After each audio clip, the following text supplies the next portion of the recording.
Will do. What are we talking about today? Today we are having a short webinar on brand protection, or rather email authentication, but brand protection is a bit more of a snazzy name. What is it about? It is about implementing a combination of knowledge and technology to make sure that cyber criminals don't abuse your brand name and don't abuse your domain name specifically. You will be doing this with a combination of SPF, DMARC, and DKIM, which are protocols you have to implement on a DNS level, on which Walter will clarify later what that means and what we suggest you do. But this will effectively hedge out cyber criminals abusing your brand name. So as a point in case, think for yourself, if you get an email, how are you sure that the email that you got is actually from the person it says it is? There are a couple of ways to try and find out if the email is legit, but let's face it, if we do that for every email, we won't be doing a lot else for the rest of the day. So automation is key here, and also make sure that your employees, because all of you will obviously be very aware of cyber threats, but you can't trust that everybody in your company is. So that is why we do this. As an example, today 95% of all attacks on networks today are the result from successful spear phishing. Means that getting through the technical firewall and all your security measures is mostly through the human firewall. And that's what we are talking about here. This is really about preventing people to take wrong decisions that might impact your organization. And then some numbers. We won't be big on numbers, but just to give an example, between 2013 and 2016, the FBI calculated 2.3 billion loss, euros lost to spear phishing and scams. And since 2017, there has been a threefold increase of cybersecurity attacks, and most of these will be somehow in the shape of phishing, spear phishing, whaling, and all the usuals. And another question you might ask yourself before we continue on, are you actually aware of everything that is sending emails in your name today and is allowed to do so? Everything that is legitimately using your brand name, your domain name, your good name to send out mails. Do you have a view on that? Do you know everyone who is sending through your brand name today? So those are the points we'll be discussing today, and what to do about it. Walter, next slide, please. Example here, very well-known online retailer in the Benelux, bol.com. So a very obvious victim for this particular phishing mail, spear phishing mail, to the broader audience. Oh, I've got an order. I can see it's an inflatable jacuzzi. That's cool. I didn't order one, but hey, I would like to get a free inflatable jacuzzi. Maybe they made a mistake. I'm going to confirm. So you click on that, and well, I guess you all know what are the probable scenarios are from that point on. This is just one type of threat you will be preventing, but as of today, there is no technology, no firewall, no cloud email gateway that will prevent third parties being sent mails in your name, because this is an email from one person to the other and you're not even in the loop. So there, on a philosophical level, you do not have the power to interfere. Today, we're going to give you that power. Next slide, Walter.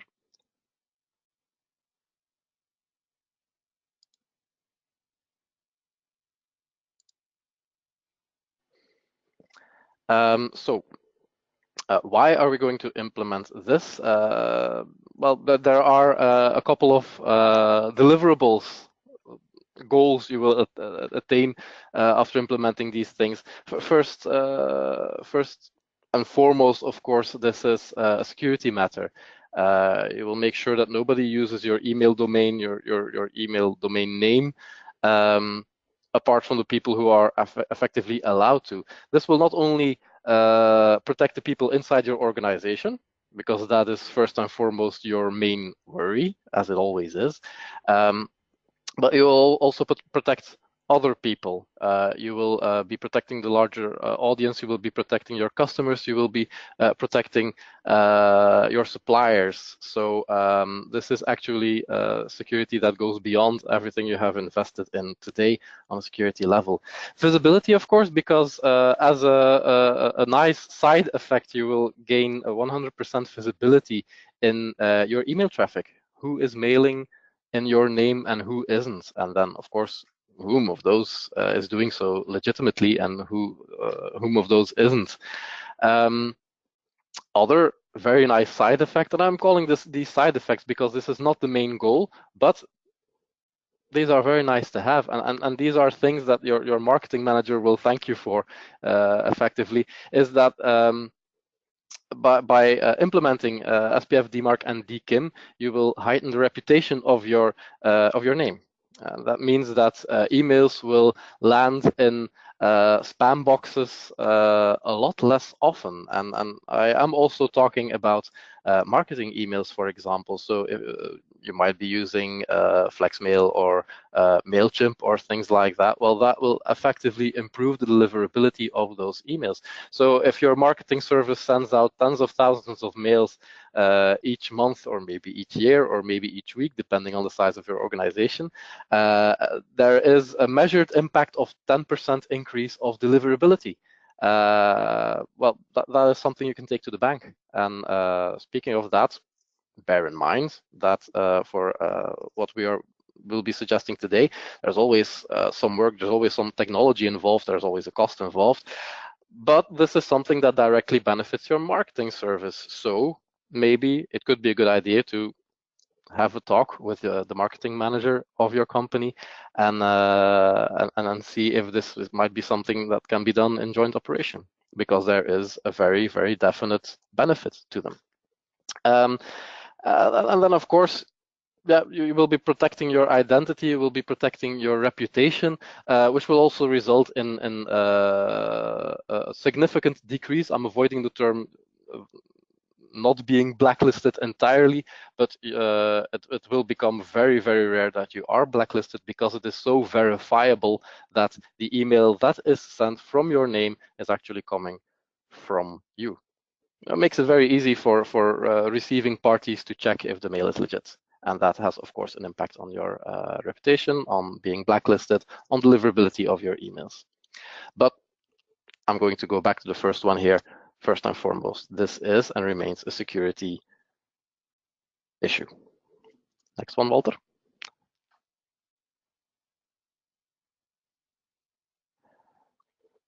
All right, Walter, I think here we're getting a little more technical, and you are the head of the team that actually does these implementations. So I would suggest you take over from here.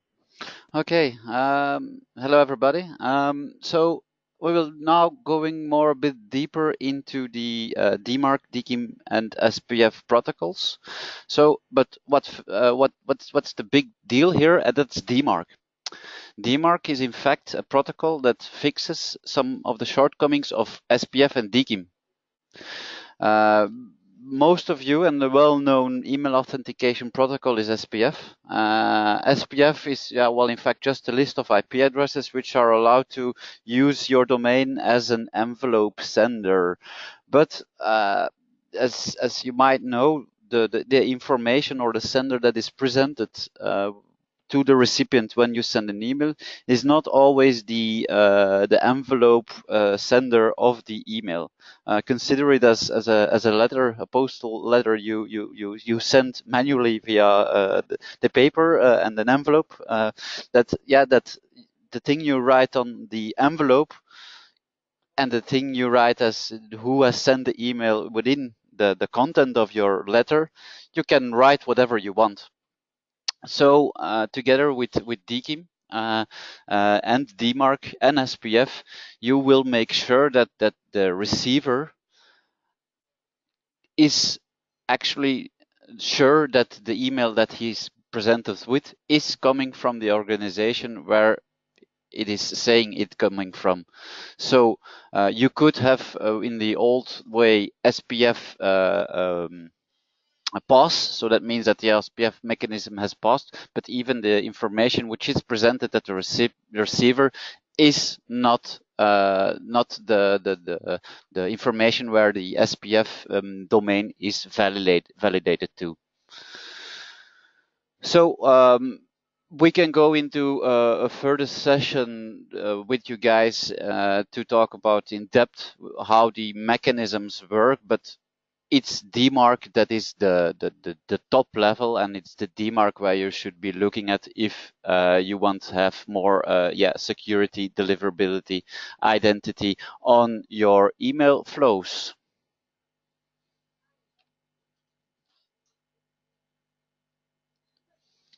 So security, what does it mean in fact? Well, with DMARC, you can monitor your worldwide email usage with your domain name. So you get an application where you can monitor abuse with your domain name. So here you can see that the email domain in question has been used, and we've seen a peak of usage of your domain, and you can see that DMARC compliancy made that 99.5% of those emails are rejected by the recipient. So that's nice to see that, yeah, once you have implemented all the records, that you can see abuse of your domain name and you can act on. Because today, if a third party sends to one of your customers with your domain name and email, you won't know until that recipient notifies you. In the new situation, you are simply notified by the application, and you can see from where and what has happened to these emails. So that's nice to get. You in fact extend your security to your customers. Visibility. So with DMARC, you can get a detailed insight in which party is sending, or which organization, or in other words, marketing tools or other servers that are sending email with your domain name, your brand name, and you can see how DMARC compliant they are sending today. So you can monitor the usage of your domain name across the world. So you can discover easily which toolings your users are using today, and you can then enforce them to use them some other tool, or you can have a nice overview of your email sources. And this will also help you implement these protocols. As you know, if you know Zendesk and MailChimp and Message Labs, Symantec Cloud is sending email, you know where to contact them to set up the authentication part. The identity. So in the screenshot below, that is when an email is sent to Gmail and which is not being authenticated. Gmail cannot verify then that the mail is sent from where the sender is saying it's coming from. So with DMARC, you actually solve this, because recipients can verify who you are and where the mail comes from. So these SPF DKIM DMARC mechanisms will make sure that the deliverability is ensured.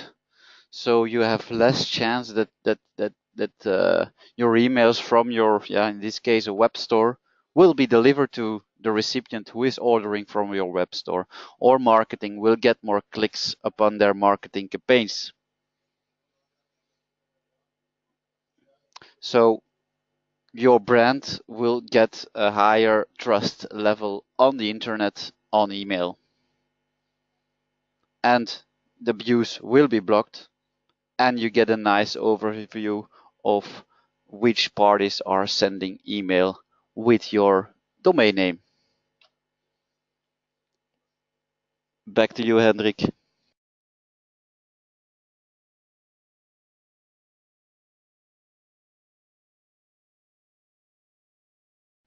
Hendrik?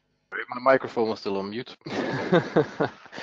So it's been a rather brief and high-level introduction on what brand protection is, and what we actually aim to do with it. So this is the commercial explanation of why you want to do it, basically to make it more difficult for cyber criminals to abuse your brand domain names and to launch attacks in your names. So what is the solution that we are suggesting here? Look, this is something that is in effect not impossible for you to do yourself. There are, however, a couple of pitfalls, and they're pretty big, that might make it smarter and faster and cheaper to rely on us to do it. Let me explain. If you're going to just implement, do your publications on the DNS level, and you are putting everything on reject, and you haven't done this carefully, you will all of a sudden discover what the things were that you have forgotten. So there will be web applications that won't work anymore. There will be scanners in the companies that won't be able to scan anymore. And anything that is legitimately spoofing your name, such as your marketing mailer, such as web applications that you host yourself, such as hardware that is using email for communication, those will all stop and fail. So to do this, it's a good idea to make this really an implementation process. Implementation process combining tooling to make the records that DMARC will provide visible, and of course the expertise to do the implementation from the first time right. The cost of these trajectories is actually rather modest in comparison to other security costs you might be having, and the impact it has is quite large. The cost, very simply put, will depend on the number of active domains you have today and the mail bulk that you have today in your company. But as stated, these are comparatively modest in the entire emails and the entire security budget you have today. If you want prices, feel free to ask, and I'll ask you a couple of small and short questions, and I will provide this for you. So what is it that we provide? We will guide you through an implementation of the email protocols to do this right, make sure that everything continues working. So there will be a monitoring phase to see what is legitimately mailing from your name. You'll be extending your email security outside your network, and can't stress enough that this is important. We are in 2018. I won't go into GDPR because we're all a bit tired of the acronym, but it has become very important to take up your responsibility when it comes to security outside your company. And this is a really big measure to take with effect to that. It's becoming mandatory for a lot of governments today. In the Netherlands, we know that cities and communities either have to implement or explain why they don't. In the United States, since the beginning of 2018, all federal agencies have to implement this mandatorily. So this is more and more becoming not a standard, but a norm and an obligation. So a good thing to start with that before you have to, because there is actually a use for that. And apart from that, there is, of course, and that is something that is quite unusual on the security level, there is a practical use that can be calculated financially and that's the heightening of the reputation of your brand name, the reputation of your email domain, the deliverability of your emails, the deliverability of your marketing emails. And this is also something you can take to the bank. You will have a worldwide view of who is using your domain name. You will see the entire mail traffic of your domains, and you will be seeing also who is trying to abuse it. Not directly, but you will be able to see where the attacks are coming from. So lots of reasons to do this, not a lot of reasons to not do this. Of course, no obligations yet, but as your cloud security email provider, we see it as our duty to point out that this exists and this is something that you can do. So by all means, contact us, ask us, and we will give you the necessary documentation. There will also be a follow-up email following this afternoon with the recordings of this brief webinar. If there are any further questions, now is a good time to ask. If any questions might pop up in your head later today, feel free to mail them to me, to Walter, or in reply of the follow-up mail you will be receiving with the contents of this webinar. Walter, do you have anything more to add? No, I can confirm that if you have any technical questions or financial questions, that we will contact you to explain a bit more how we can make your organization DMARC compliant. All right. I'm seeing another question.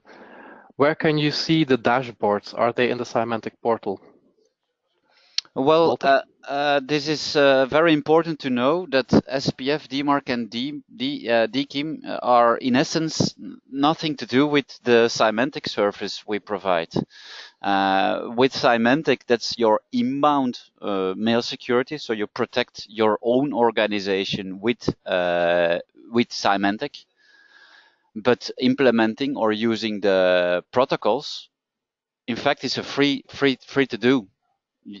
These protocols, you can use them today and put them in the DNS, but as you know, this service, this brand protection, is separate from the Symantec services you all use to today. Yeah, this is right. The protocols are open standards. And that is why I also pointed out that in theory, and in some cases, of course, in practice, you can do the implementation yourself. The protocols themselves are free. It is the time and effort you'll be putting into them to implement them that will be the cost for you. And there is indeed tooling involved that will make the DMARC records visible, that will make the DMARC records visible for the people who are going to implement them and make it easier to implement the right terms, the right parties. But this is tooling that we are presenting this today brand neutral. Symantec, in effect, I have heard from one of the Symantec experts earlier last week that they are working on a DMARC analyzer themselves, but currently this is not on the market yet. We are using a combination of other very, very trusted brands. All right. I'm hoping that answered the question. If not, feel free to let something know or send it through to email. If there are any other questions, feel free to ask us today, tomorrow, or in the following years to come, where we are very proud to be your cloud security email provider. Thank you very much. Have a great afternoon, and I hope I will be seeing you in one of our next webinars. Hope it was useful. Have a great afternoon. Goodbye.